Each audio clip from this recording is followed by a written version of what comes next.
صلی اللہ علیہ وسلم.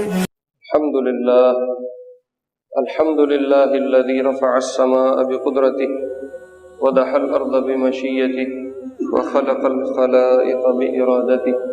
الحمد لله الذي كتب الآثار ونسخ الآجال.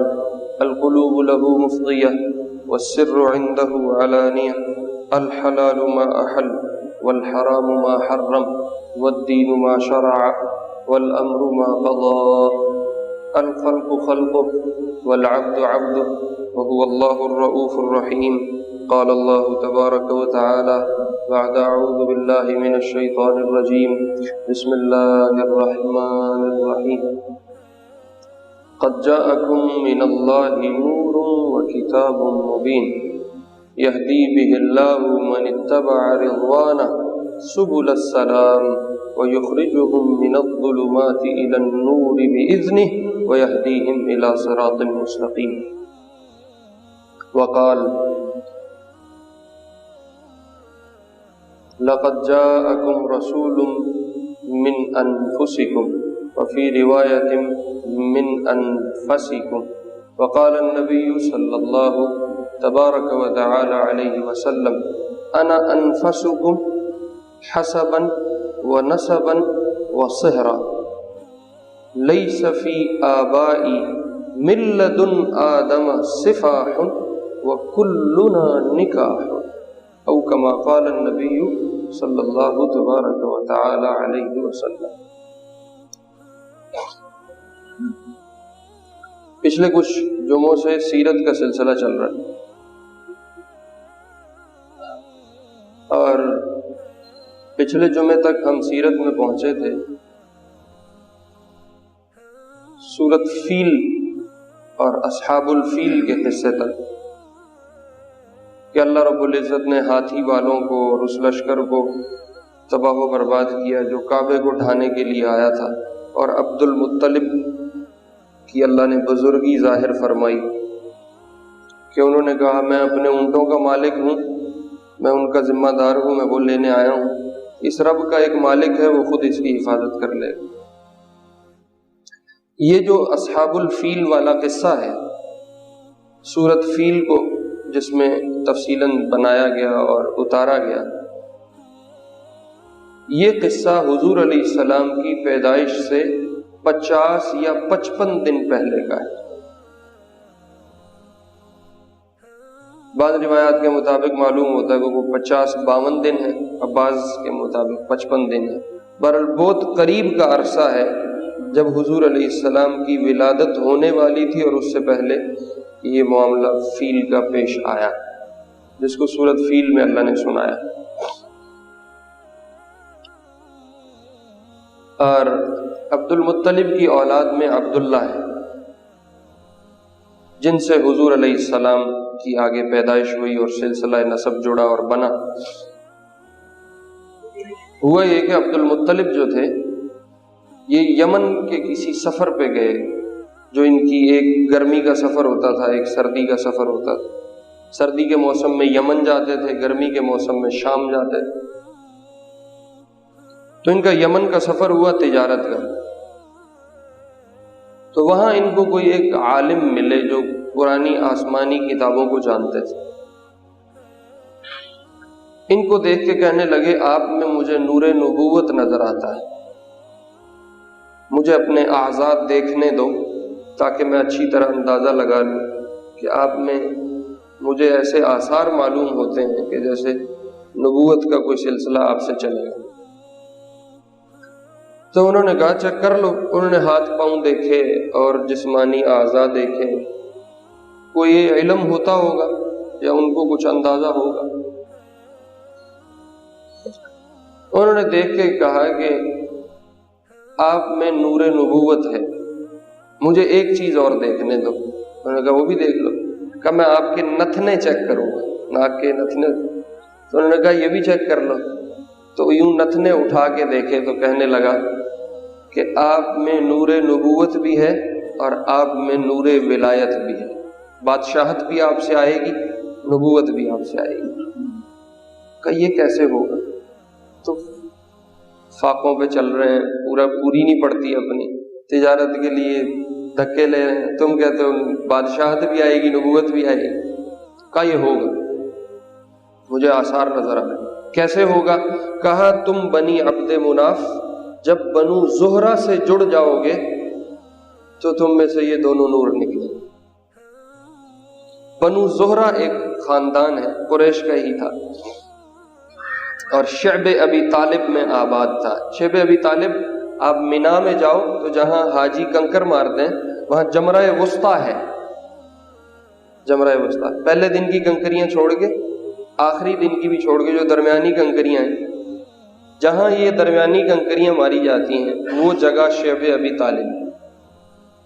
یہ بنو زہرہ وہاں آباد تھا، اور بنو عبد مناف کعبے کے ارد گرد آباد تھا۔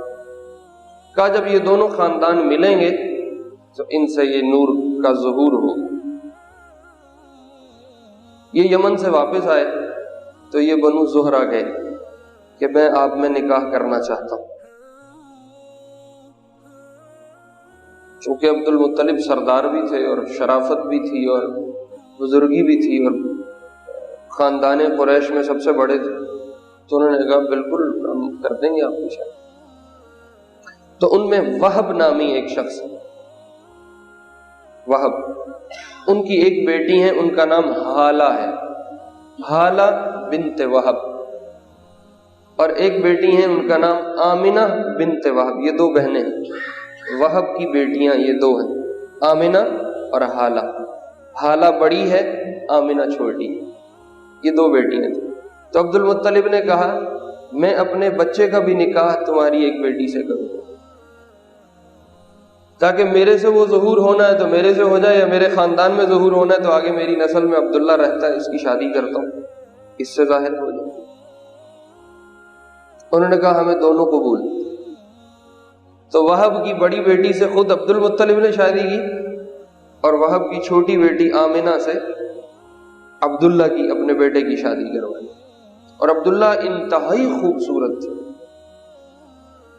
یہاں تک لکھا ہے کہ قریش کی ہر نوجوان لڑکی کی خواہش تھی کہ عبداللہ سے اس کی شادی ہو، اتنے خوبصورت تھے اور انتہائی پاک دامن تھے،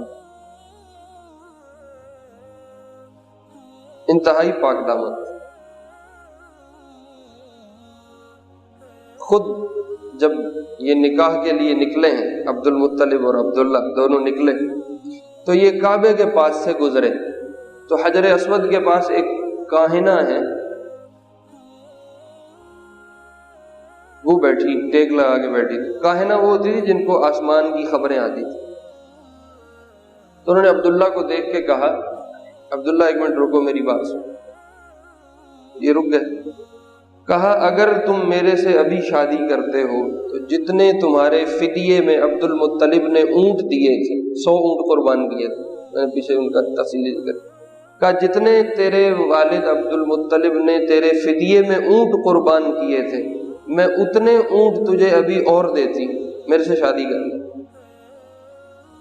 ان کو بھی عبداللہ میں کچھ آثار نظر آئے، وہ بڑی پاک دامن عورت تھی، وہ کوئی ویسی غلط عورت نہیں تھی، آثار نظر آئے تو وہ چاہتی تھی کہ یہ نسب میرے سے چلے۔ تو عبد المطلب نے انکار کر دیا۔ حضرت عبداللہ نے کہا نہیں نہیں، جہاں ابا جی کہیں گے وہاں جا۔ یہ گئے اور بنو زہرہ میں شادی ہو گئی، اور آمنہ بنت وہب سے عبداللہ کا نکاح ہو۔ نکاح کے بعد عرب میں یہ دستور تھا کہ جو شوہر ہے وہ اپنے سسرالیوں کے ہاں 3 دن قیام کرتا اور پھر واپس آتا ہے۔ عبداللہ نے 3 دن شعب ابی طالب میں آمنہ بنت وہب کے ہاں قیام کیا۔ جب یہ واپس آئے تو وہ کاہنہ دوبارہ ملی، تو اس نے دوبارہ ویسا انداز اختیار نہیں کیا جو جاتے ہوئے کیا۔ تو عبداللہ نے پوچھا، وہ پردہ شردہ تو تھا نہیں، عبداللہ نے پوچھا کہ آپ کا جاتے ہوئے رویہ اور تھا، اب میں واپس آیا ہوں تو رویہ اور ہے۔ اس کاہنہ نے کہا آپ میں ایک نور نظر آ رہا تھا، میں اس نور کا حصول چاہتی تھی، اس لیے میں نے آپ کو نکاح کی آفر کی تھی، اب وہ نور تم سے منتقل ہو چکا۔ اس لیے اب مجھے آپ سے نکاح کی طلب نہیں۔ یہ نور حضور علیہ السلام کے دنیا میں ظہور ہونے کے آثار تھے۔ اچھا یہ نا کچھ آثار ہوتے ہیں، اللہ جانے یہ کیسے پتہ چلتے ہیں، لیکن یہ ایک کوئی یا فن ہے یا کوئی ایسا علم ہے کہ یہ کچھ لوگوں کو پتہ چل جاتا ہے آثار سے کہ آگے کچھ ہوگا۔ ہمارے ابا جی تھے، سکھ خاندان تھا، تو ایک دفعہ انڈیا کے کوئی، ہماری دادی سناتی ہوتی ہیں، انڈیا سے کوئی ایک پنڈت آئے، ان کے وہاں جو گردواروں میں ہوتے ہیں بڑے بڑے، ان کے مذہب کے بڑے عالم تھے۔ وہ آئے تو انہوں نے نا کھانے پہ بیٹھے دسترخوان پہ، ہماری دادی نے کھانا شانا بنایا تو دادا بھی بیٹھے ہوئے تھے، تو کھانا کھاتے کھاتے نا ہمارے ابا جی بہت چھوٹے تھے، دسترخوان پہ کھانا کھا رہے تھے، تو وہ ہمارے دادا سے کہنے لگے تیرے اس بچے سے مجھے اسلام کی خوشبو آ رہی ہے، تمہیں یہ بچہ تیرا مسلمان ہو جائے۔ بولو کہ اس وقت ہمارے ابا جی بہت چھوٹے تھے، یہ ہماری دادی نے ہمیں قصہ سنایا۔ تو وہ پتہ نہیں اس نے کیسے پہچانا، لیکن اس نے یہ پہچان لیا کہ ایسا ہو جائے گا، اور وہ پھر ابا جی مسلمان ہو گئے، 25-26 سال کی عمر کو پہنچ کے کلمہ پڑھ گئے۔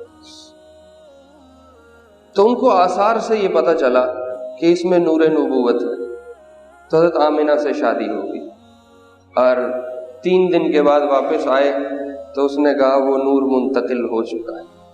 اب حضرت آمنہ فرماتی ہیں کہ مجھے اس حمل کے دوران نہ بوجھ محسوس ہوا، نہ کسی قسم کی کوئی تکلیف محسوس ہوئی، نہ کوئی مجھے کسی قسم کی پریشانی کا سامنا کرنا پڑا۔ حالانکہ جب عورت کو حمل ٹھہرتا ہے تو اس کی طبیعت روٹین سے ہٹ جاتی ہے، ہر وقت تکلیف، ہر وقت بوجھ، ہر وقت بے چینی، اس کا احساس رہتا ہے۔ حضرت آمنہ کو ایسا کچھ نہیں ہوا، اور فرماتی ہیں مجھے پتہ ہی نہیں چلا کہ میرے میں حمل ہو چکا، یہاں تک کہ بعض روایات کے مطابق 6 مہینے، بعض کے مطابق 4 مہینے بعد ایک شخص آیا۔ حضرت آمنہ فرماتی ہیں میں سونے اور جاگنے کے درمیان تھی، نہ پوری سوئی ہوئی تھی نہ پوری جاگ رہی تھی، جیسے بندہ ذرا مدہوش اور غنودگی میں ہوتا۔ کیا اس کیفیت میں تھی کہ ایک شخص میرے پاس آیا اور اس نے مجھے کہا آپ کو پتہ ہے آپ سید الانبیاء اور سردار عالمین کے حمل کو اپنے پیٹ میں لے چکی، جب وہ پیدا ہو تو کچھ کلمات بتائے، یہ کلمات پڑھ کے اس کو دم کر دینا۔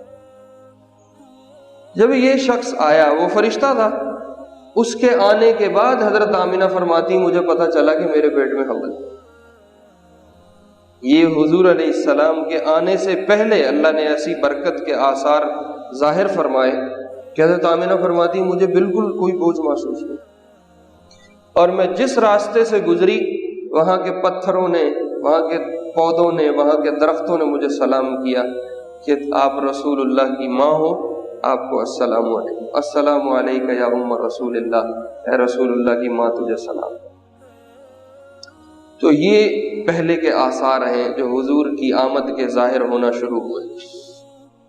اور مکے میں جس سال یہ حضرت آمنہ کو حمل ہوا، اس سال سے پہلے تک خشک سالی تھی اور سبزہ نہیں اگتا تھا۔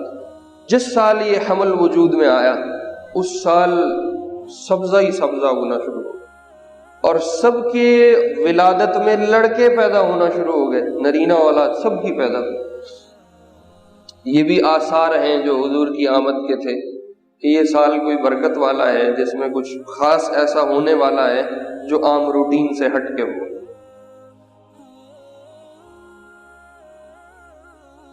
آپ نے فرمایا کہ میرے خاندان میں جتنی مائیں ہیں، جتنے باپ ہیں، کسی ایک سے بھی زنا سرزد نہیں ہوا، میں پاک دامنوں کی اولاد ہوں۔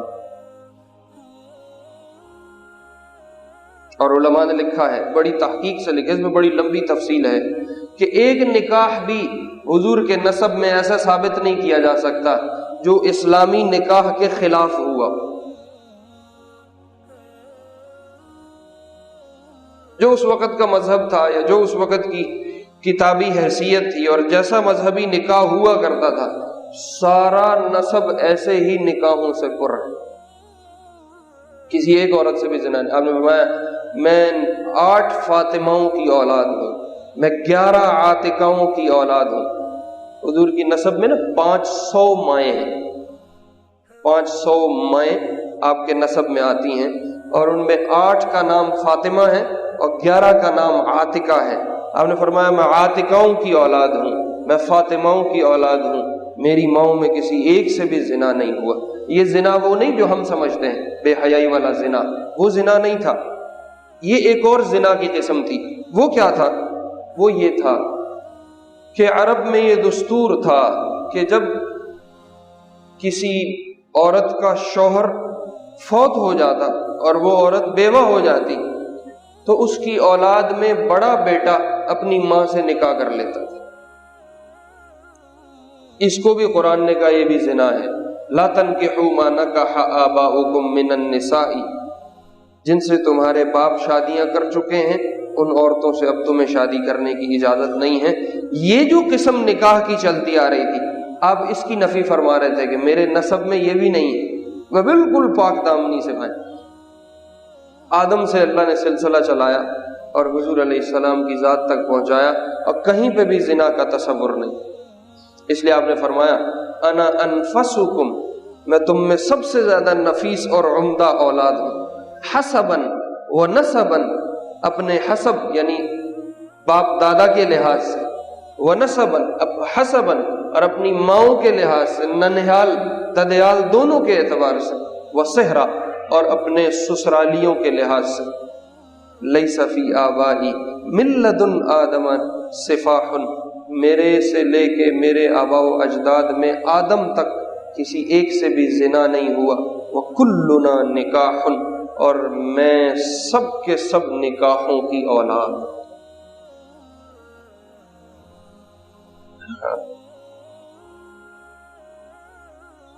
اب حضور دنیا میں تشریف لائے، دنیاوی یہ جو ہماری عیسوی تاریخ ہے، انگلش انگریزی تاریخ، اس لحاظ سے 507 عیسوی، اور یہ تقریباً متفق علیہ بات ہے کہ ربیع الاول میں پیدائش ہوئی ہے۔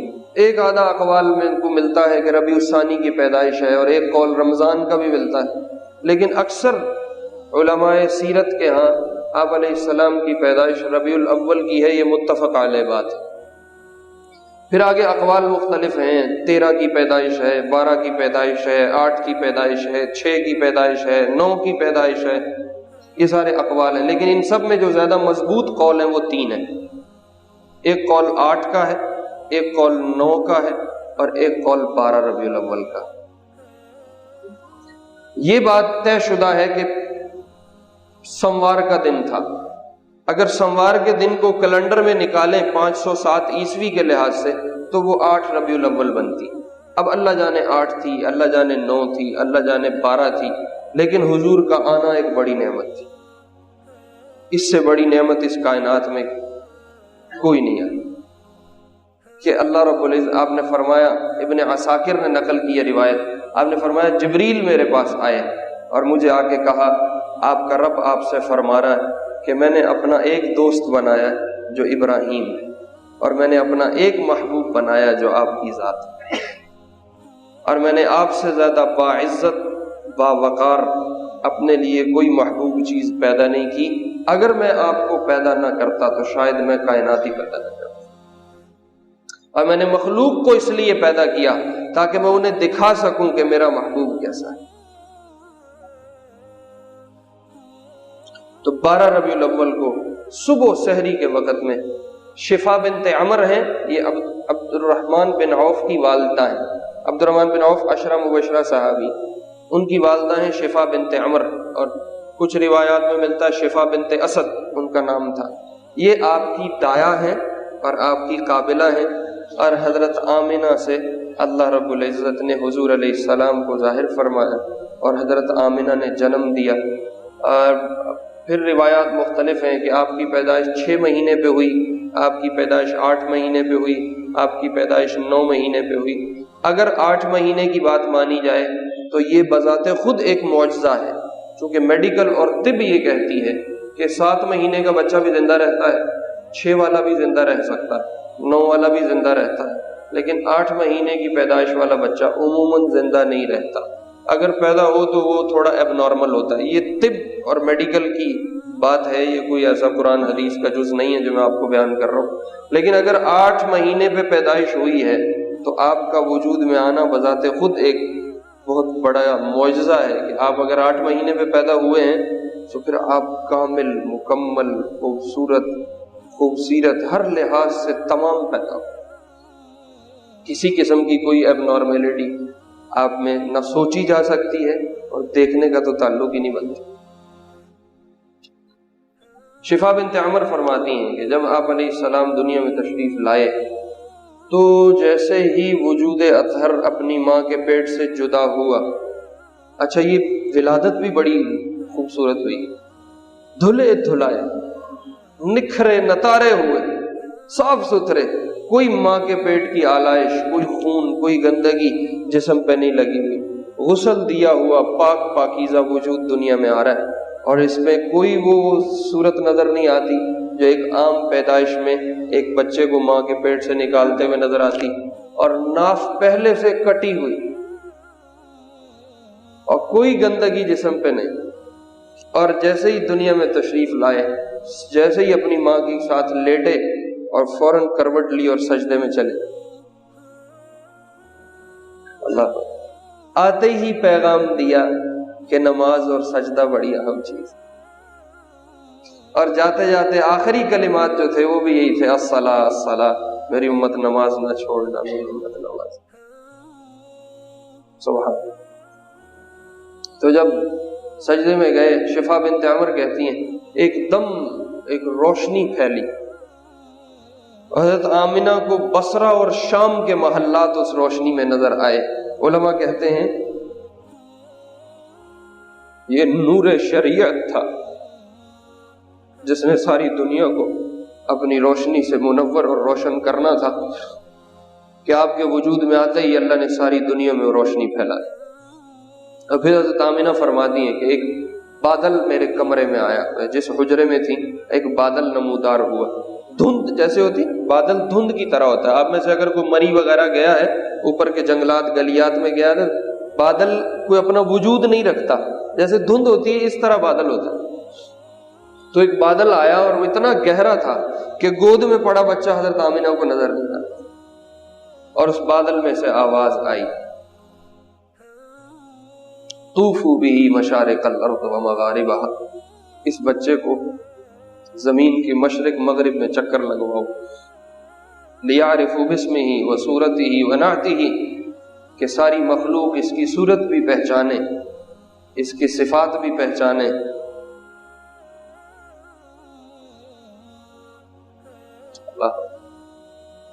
وَاغْمِسُوهُ فِي أَخْلَاقِ النَّبِيِّينَ، اور اس کو تمام نبیوں کے اخلاق میں غوطہ دو۔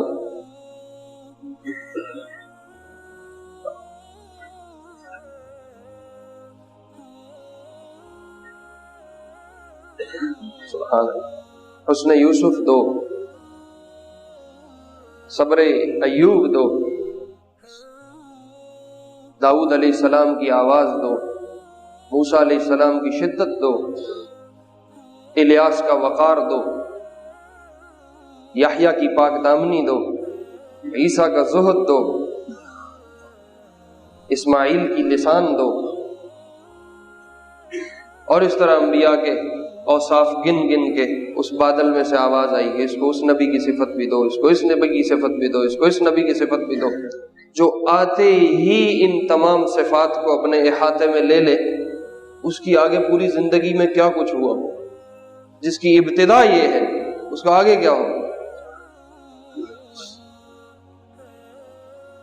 یوں اللہ رب العزت نے اپنے محبوب کو اس کائنات میں وجود دیا، اور یوں حضور علیہ السلام اپنے وجود باسعادت کے ساتھ دنیا میں تشریف لائے، اور ایسے ایسے انقلاب برپا ہوئے، کیسر و کسریٰ کے محلات کے کنگرے ٹوٹے، ہزاروں سال سے جلنے والی آگیں بجھ گئیں، بت الٹے منہ ہو کے گر گئے، اور جانور بولنے لگ گئے، کہ اب کائنات میں ایک سردار آیا ہے، آخری نبی آیا ہے، تم سب کے ذمے ہیں اس کی بات مانو اور اس کے حکم کی اتباع کرو۔ یہ جانوروں نے آوازیں لگائی، آپ کو اب میں سنا نہیں سکتا، تفصیل میں جانے کا وقت نہیں۔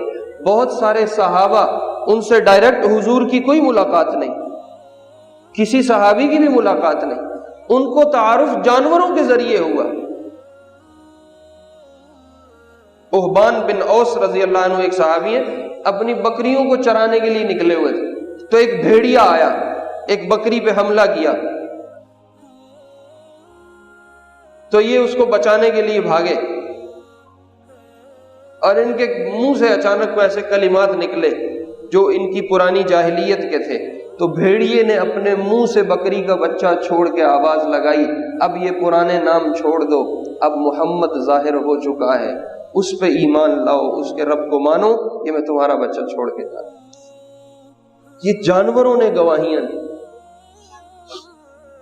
قد جاءکم من اللہ نور وکتاب مبین، تمہارے پاس اللہ کی طرف سے نور آیا اور کتاب آئی، یہدی بہ اللہ من اتبع رضوانہ سبل السلام، اللہ اس کے ذریعے اپنی مخلوق کو ہدایت دے گا اور سلامتی کے راستے دکھائے گا، یخرجہم من الظلمات الی النور، ان کو اندھیروں سے روشنی کی طرف نکال کے لائے گا۔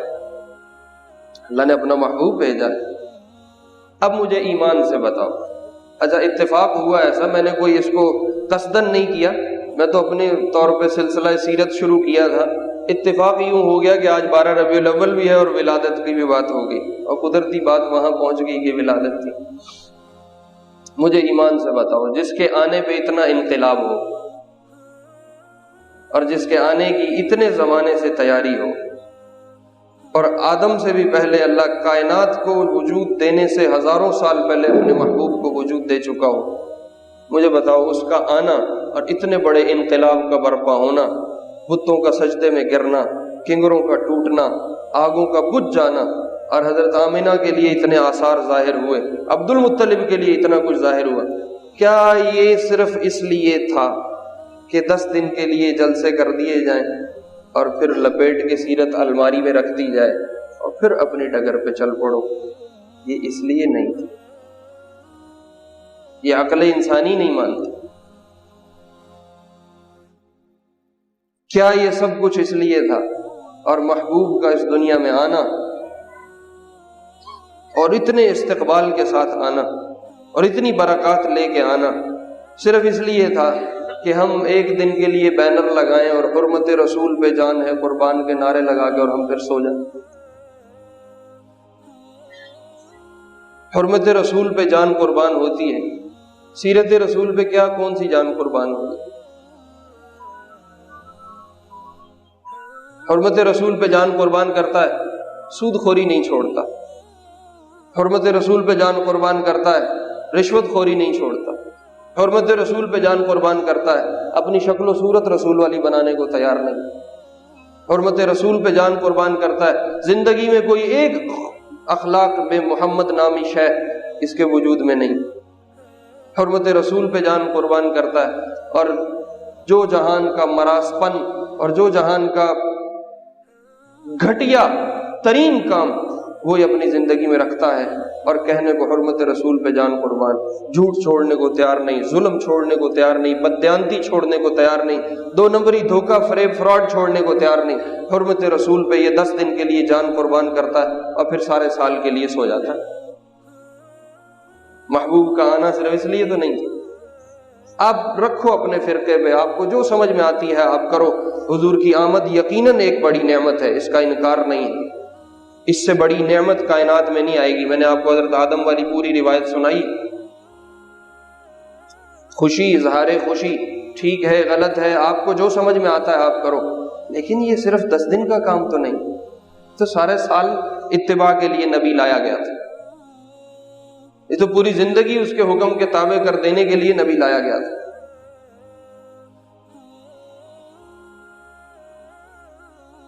آنکھیں بے حیا ہو گئیں، پیٹ ظلم اور ستم کے کھانوں سے بھر گئے، ناحق نا انصافی بددیانتی عام ہو گئی۔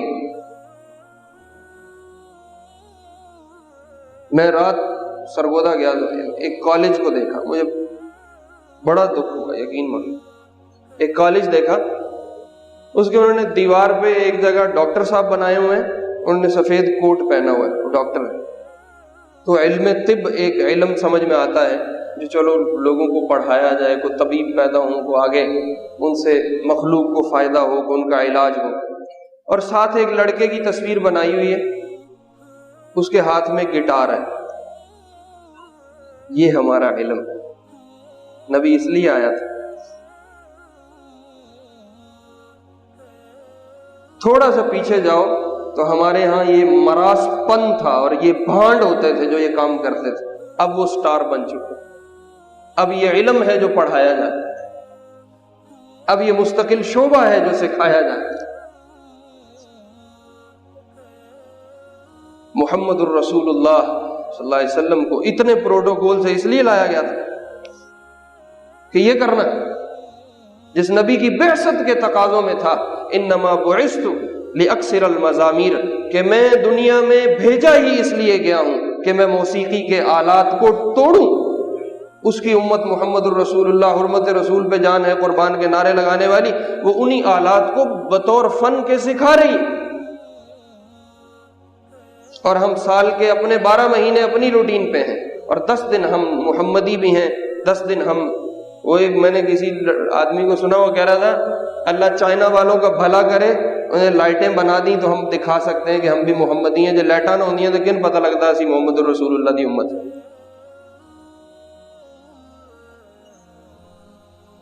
اس لیے محمد الرسول اللہ صلی اللہ علیہ وسلم دنیا میں تشریف نہیں لائے تھے. ربیع الاول آیا ہے, نیت کرو آج سے اپنی ساری زندگی محمد الرسول اللہ کے طریقے پہ گزاریں گے, اپنی نسلوں کو اس پہ کھڑا کریں گے, اپنی آنے والی ساری قوم اور اولاد اس پہ آئے گی, اور محمد الرسول اللہ میری ذات میں بھی زندہ ہوگا, میری اولاد میں بھی زندہ ہوگا. اگر یہ نیت کی ہے تو تیری لائٹیں مبارک ہوں, تیرا مرحبا مرحبا کہنا مبارک ہو, تیری محفل, تیرا میلاد, تیرے بینر, تیرے اشتہار, تیرا سب کچھ مبارک ہو, تیری سبیلیں لگانا مبارک ہو, تیرا لوگوں کو کھلانا مبارک ہو, حضور کا دنیا میں تشریف لانا, اس پہ تیری خوشی کا اظہار تجھے مبارک ہو. لیکن اگر یہ نہیں ہے تو یہ کوئی مذاق تھوڑی ہے, یہ مذاق ہے. یہ ایسے ہی ہے جیسے ایک آدمی کہے مجھے اپنے باپ سے بڑی محبت ہے, سارا سال باپ کی نہیں مانتا, ایک دن فادر ڈے پہ کہتا ہے مجھے اپنے باپ سے بڑی محبت ہے. تو یہ فادر ڈے تو منا رہا ہے, یہ باپ کو نہیں مانتا. ہم رسول اللہ کا میلاد تو منا رہے ہیں لیکن ہم رسول اللہ کی ماننے کو تیار نہیں. خدا کی قسم, بس یہ آخری بات کہہ رہا ہوں, بات اوپر چلے گی. خدا کی قسم, مسلمان نے خود محمد الرسول اللہ کو چھوڑا ہے صلی اللہ علیہ وسلم, تب غیر کو اتنی جرت ہوئی ہے کہ وہ محمد الرسول اللہ کے کبھی خاکے بنا کے دوڑ رہے ہیں, کبھی وہ بے حیائی کی کوئی صورت بناتے ہیں, کبھی وہ کوئی صورت بناتے ہیں, اور ہم صرف مذمتی بیان دے کے اور بیان بازی کر کے ہم خاموش ہو جاتے ہیں, کیونکہ انہیں نظر آتا ہے نہ ان کی شکلوں میں محمد ہے, نہ ان کی زندگی میں محمد ہے. جس گھر کے تالے نہ ہوں, جس گھر کے در و دیوار نہ ہوں, اس گھر میں کتے بلے داخل ہوتے ہیں. اگر محمد الرسول اللہ کی شریعت کا ہم نے اپنے عمل سے حفاظت نہ کی, اپنے قول سے حفاظت نہ کی, اپنے اخلاق سے حفاظت نہ کی, اپنی صفات اور کردار سے حفاظت نہ کی, تو کتے بلے آئیں گے. پھر شکوے کی ضرورت نہیں ہے, اس میں قصور ان کا نہیں ہے, قصور ہمارا ہے. باپ ہے, داڑھی والا ہے, پگڑی والا ہے, صف اول کا نمازی ہے, صبح بیٹی کو یونیورسٹی چھوڑنے جاتا ہے, آنکھیں شرم سے جھک جاتی کہ یہ اس کی بیٹی ہے, یہ اس کی بیوی ہے, یہ ان کا لباس ہے, یہ ان کی اولاد ہے. اگر یہی طور طریقہ رہا اور ہماری نمازیں چلتی رہیں, چھوڑ دو جنت کے خواب, کبھی نہ دیکھو, کوئی جنت نہیں ملے گی. سال کے 2 دن کے لیے جلسے اور نعرے کر دینے سے جنتیں ملتی. صحابہ کو کیا ضرورت تھی فاقے کاٹنے کی, پتھر کھانے کی, اور اپنے وطن چھوڑ کے قربان کر دینے کی, بیوی بچوں تک کو قربان کر دینے کی, جان کی بازیاں لگا دینے کی. شغل بنا دیا دین کا. تانے مولویوں کے, مولویوں نے یوں کر دیا, مولویوں نے یوں کر دیا, مولویوں نے یوں کر دیا. تو نے کیا کیا دین کے ساتھ, میں نے کیا کیا دین کے ساتھ. حضور کی زندگی کتنی ہم جانتے ہیں, حضور کی زندگی میں ہمارا کتنا عمل ہے. کبھی اس کو بھی گرے باندھ کے 2 بٹن کھول کے جھانک کے دیکھنا چاہیے. مجھے رات وہ دیکھ کے بہت صدمہ ہوا کہ ہماری اولادوں کو یہ پڑھا رہے ہیں, اور اس پہ ہم پیسہ بھی لگا رہے ہیں، اس پہ ہم جانیں اپنی لگا رہے ہیں۔ ایک باپ صبح بیٹھتا ہے دکان پہ اور ہڈیاں گال کے وہ شام کو اٹھتا ہے، اس کے گھٹنے جواب دے جاتے ہیں کاؤنٹر پہ بیٹھ بیٹھ کے، اور وہ اپنی اولاد کی فیسیں حلال کما کے دیتا ہے، اور یہ آگے ان کو یہ بنا رہے ہیں۔ اور نظر آ رہی 12 ربیع الاول کی اسی کالج پہ، جس کی میں آپ کو یہ سٹوری سنا رہا ہوں، میں نے رات دیکھا، اسی کالج پہ 12 ربیع الاول کی لائٹیں بھی لگی ہوئی ہیں۔ انا للہ و انا الیہ راجعون۔ یہ ہے محمد الرسول اللہ، یہ ہے ان کی آمد، یہ ہے ان کے لیے مرحبا۔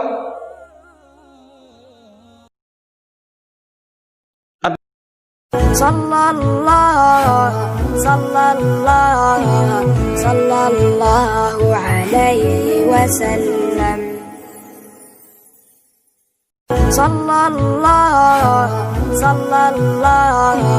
صلی اللہ علیہ وسلم۔